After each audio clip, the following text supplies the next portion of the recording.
Good evening, everyone. This is Reading for Charity again. It's been a week since the last one. I do apologise for that. It's been a bit of a crazy week, so there's not been particularly much I can do about that one. Today is going to be Ancillary Mercy. Before we get into that, we'll do the usual spiel. So this is a charity read. We're looking at doing 100 books in a year. It works out as about almost 43,000 pages. It's 42,700 something, I think. So it's a lot of work to try and get through it. It's all been done by donation. So everyone donated to put books on the list. So none of the donation money went on buying the books. That'll come out of my own pocket. Everything has gone to the Archie Foundation. It's over £750 so far. We're looking for more. If you've never donated to the charity before, please go ahead. It's a fantastic charity. If you have donated before, thank you very much. Yeah, trying to keep that spiel as short as possible now, because if you've seen any of the videos before, and people have, then it's the same as it always is.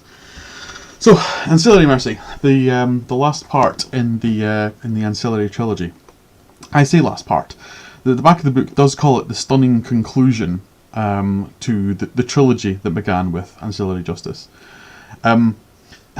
However, again, without spoilering the book as much as I possibly can, it's kind of not finished the story as much as possible. There's a whole heap of other things that are going on in this book, and when you get to the end of the story, you're like, well, you could probably get another trilogy out of this. I thought it was ambitious for Ann Leckie to tie up the whole of the story that she had going over the course of 360 pages or whatever it was, 330 pages, not even that. And I was right. So she, in my particular eye, she didn't clear up any of the story whatsoever in the book. It's mainly just a stepping point onto more stories, and I really hope she does more. I have hugely enjoyed the series. I know it might not have sounded like it occasionally from my ranting, but that's the review of the books.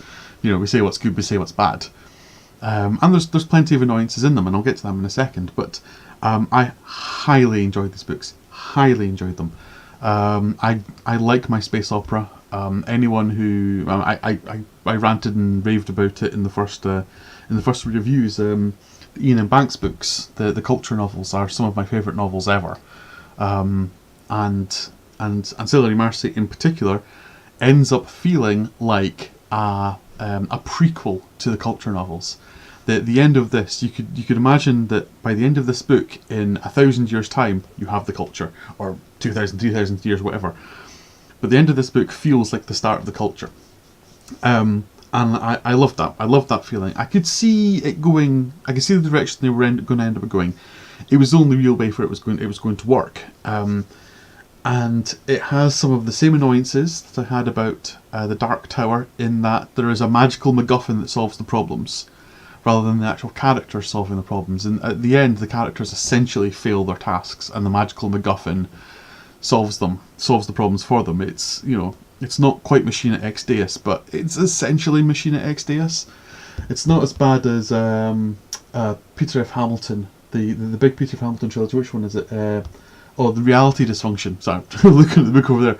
The trilogy that starts with the Reality Dysfunction. What's it? The Night's Dawn trilogy, I think it is, which is 3,000 pages long, and then in the last kind of 30 pages of the whole series, literally, 2,500 pages or something, whatever it is, God literally turns up and fixes everything for them. I've never been so annoyed at a Machina X Deus. It's getting on for a similar idea. It's not quite God turns up and fixes it, but it's literally, all hope is lost, and Breck suddenly has a really good idea and it works. Without trying to spoiler the book, it's the idea that she has only works if you're stupid, and as this whole trilogy has proven, is that Anandar is completely stupid. Leckie has written a two-dimensional moustache-twirling bad guy who, despite being some sort of super genius, is completely dumb. is completely driven by anger and fear and hatred, and all the words that Yoda uses to describe the dark side is all Anandar Meander is, and it's like, it's frustrating because the person who is displayed in the books is not the same person who is capable of building that empire. There's no way those two people can be reconciled with the history and the present. And certainly Anandar, through the books, is not the super genius who survived all the political intrigue and, through the formation of the empire and the annexations. They are a petulant idiot who gets outsmarted repeatedly by everyone else. It's frustrating. I understand the narrative causality required. You want the good guys to win, but it hasn't worked that way. Especially when the Tiamat gets captured. Rather than doing what everyone hopes is going to happen, is that she gets led off and she can do her thing. Anandar, in her current state, would have just said, well, shoot them in the head and move on. And it didn't happen because, the story had to go down that route. So despite the fact that, it's a 1,000,000 to 1 shot, but it might just work. And it's like, well, yeah, it's going to work because there's only 50 pages of the book left and there's no other way this can happen.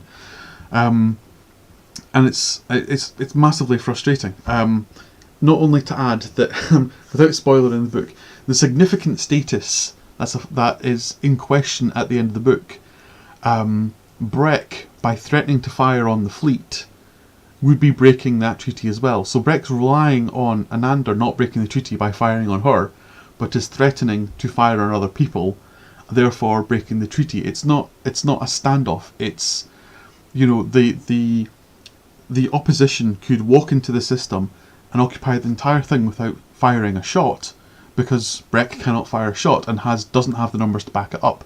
If the opposition brings in 10 ships and basically just walks in, there's nothing Breck can do about it. And they can shoot every other human being on the planet as long as they don't attack the people who are potentially got the status, the interesting status. So the actual solution to the end of the book doesn't work the second you think about it in any way, shape or form, and that has been unlucky all the way through this trilogy. The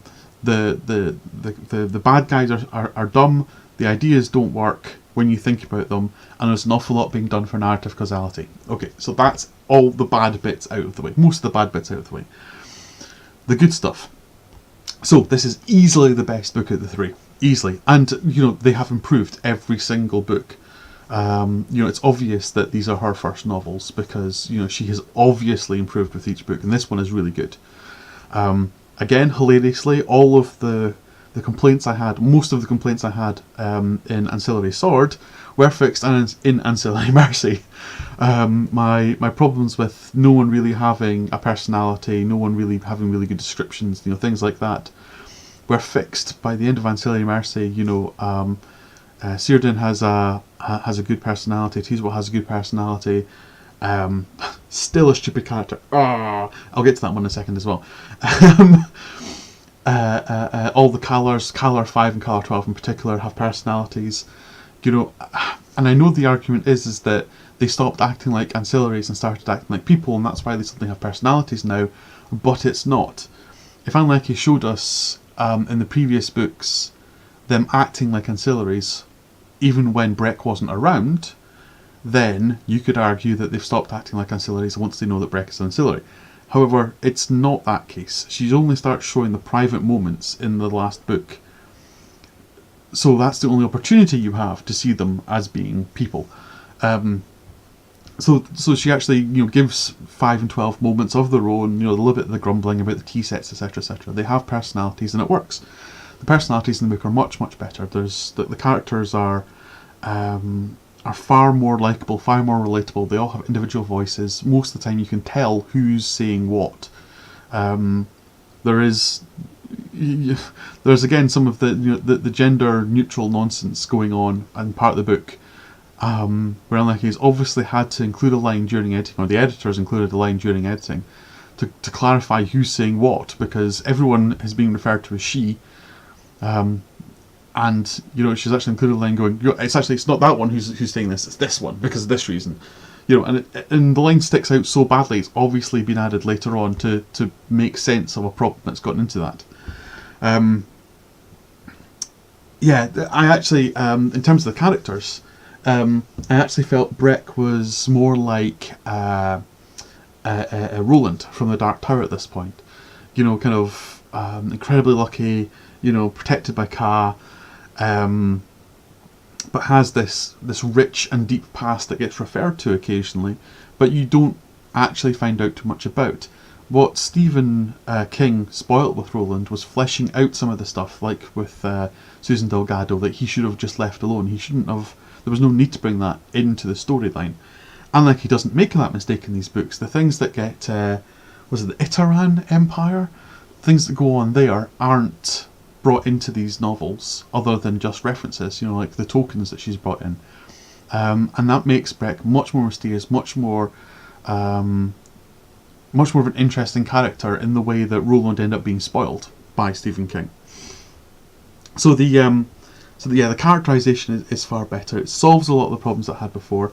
The issue with the underground and why wouldn't people want it for the privacy, etc. Suddenly that problem got solved as well as actually it was all a big plot. Haha, that's why nobody moved in. And it's like it doesn't feel like it's been forethought. It feels like someone's raised a complaint and then went, well, I better solve that problem in this book then. It's the George Lucas constantly tinkering, to actually fix the problems people have raised. And that actually that's actually part of the issue with later on, which is the suspicion that there is more than two sides in the fight with Anander, and there's actually a third one who stashed the cores in the underground, and then is never really addressed in this book, which makes you think, well, okay, so actually, the story continues, and there's three sides to Anander, possibly more. You want to see the dissolution of the Empire, which is really the inevitable part of this. But you really also want to see Breck, storm the Radchai Dyson sphere and see what happens there. It's, all those things that you kind of want to happen doesn't happen. And I think there's at least another trilogy in this. At least another. If it keeps it to this length of book, there's probably another 6 books in this of the Adventures of Breck, and I would definitely read more about the Adventures of Breck. Really, really good character. Really, really enjoyed it. I think if Ann Leckie continues improving at the rate she's improving, the books will be glorious. They'll be absolutely fantastic. If she keeps improving, the next trilogy I think has the potential to be up there with the culture novels, because this is getting close. She just needs to sort her logic issues. So many people do things for teeth back in, start again. People do things through the books so much for narrative causality that a lot of the actions don't make sense. And I understand that characters have to make the books work, but being a gigantic nerd who sits down and thinks about it because I'm reading it, I sit there and going, but why wouldn't this character do this other thing that is clearly more in tune with their character? And as described up to this point, why don't they do that instead? That makes much more sense for that character. Why do this just so the story can work? And that's where you get the idea of someone's either writing a story and then filling in the characters later on, or it's been written in chunks. So the elements of the later on in the book have been written, and they've gone back and they've written earlier bits now that they know what's going to happen later on, and which is a writing style that's very popular amongst writing groups. But I think it leads to books like this where your bits that are written later in time but earlier in the novel end up making bits that were written earlier in time but later in the novel slightly incorrect. But that's the sort of thing that maybe editors should be picking up. So I don't know whether this was edited brilliantly, badly, I'm not sure. But yes, enough ranting, enough raving. Ancillary Mercy. Should you read this book? Yes, you definitely should. You should read the entire trilogy. Ignore some of the more annoying plot points that I've raised through the trilogy, Concentrate on the fact that these books get better and better and better as they go on. And by the end, you will be really loving some of the characters involved, especially Breck. Breck's a badass. Absolutely adore the character of Breck. The two magical MacGuffins, the translator and Teaswat. Teaswat is the most mind-numbingly annoying thing in it. It is basically the only way the book can work is if Breck has all the accesses to do everything she wants to do, and the only way for that to happen is for Annander to give them to her, so she basically does, but in a roundabout way. And it's so annoying. It had to happen for the book the way it's written, but it shouldn't have happened because it just makes Annander even stupider than they were before. And it's annoying. It's super, super annoying. But last rant by the book, I promise. Read the book. It's an excellent book.